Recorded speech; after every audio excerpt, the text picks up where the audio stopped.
Hello everyone, good morning. Welcome back to my channel. তোমরা সবাই কেমন আছো? আশা করি সবাই ভালো আছো। আর তোমরা আশীর্বাদ আর ভালোবাসা, আমিও ভালো আছি, সুস্থ আছি। তো আমাদের ছোট্ট একটা গড়াজান গ্রাম থেকে অনেক অনেক ভালোবাসা আর অভিনন্দন জানিয়ে আজকের ভিডিওটা আবার আরম্ভ করলাম। এই ভিডিওটা ছিল অনেক দিন আগেরকার, তো আজকে আমি ভিডিওটা ছাড়ছি। কার্তিক মাস চলে গেছে আর আমি ভিডিওটা মানে ক্যাপচার করে রেখেছি। এটা কার্তিক মাসের যেদিন লাস্ট সঙ্গ হয় আমাদের বাড়িতে অনুষ্ঠানটা, সেইটাই আমি তোমাদের মধ্যে তুলে ধরছি। তো ভোর কীর্তন হচ্ছে, আর চলো তোমরাও দেখতে থাকো ভিডিওটা। আশা করি তোমাদের খুব পরিমাণে ভালো লাগবে।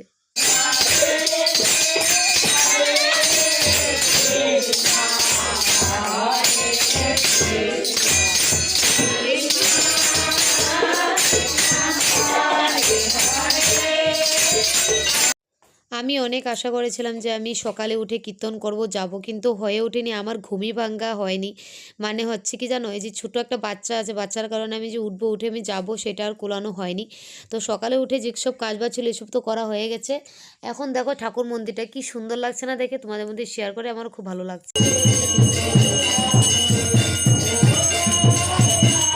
আমি জানো বন্ধুরা, কোনোদিনও ভাবতে পারিনি যে এত সুন্দর করে মায় মানে সাজাতে পারে। আমি যখন দেখেছি না মার সাজানোটা, আমিও নিজে অবাক হয়ে গেছি। মানে ফটোর উপরে যেভাবে কাপড় পরিয়ে সাজানোটা অনেক বড় ব্যাপার, যেটা মায় পারে, সত্যি কথা বলছি।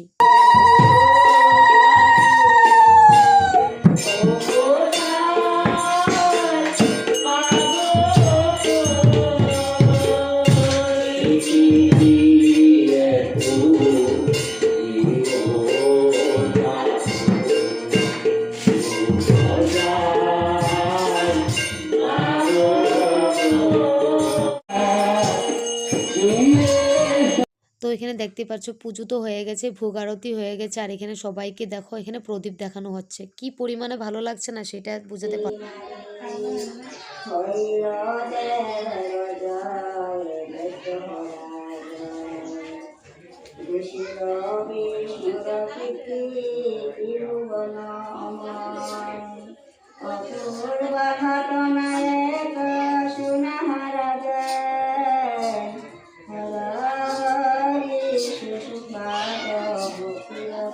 আর যদি তোমাদের ভালো লেগে থাকে আমার শাশুড়ি মার মানে মার ভাগবত পাঠটা, সেটা কমেন্টে জানিও। আমার তো খুব ভালো লাগে মার ভাগবত পাঠ শুনতে।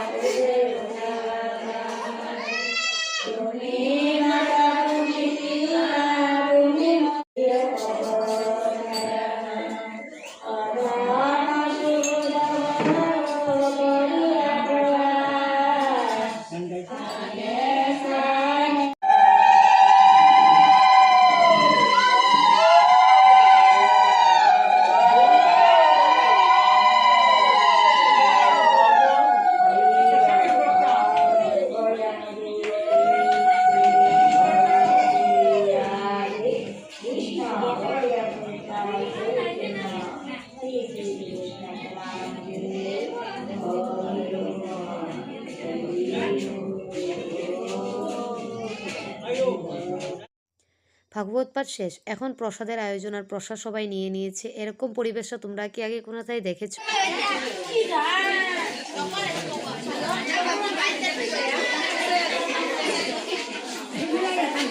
যদি ভালো লেগে থাকে অবশ্যই আমার চ্যানেলটা সাবস্ক্রাইব করে দিও, আর আমি নতুন নতুন ভিডিও দেওয়ার চেষ্টা করবো। তো আজকের মতো এইটুকুই।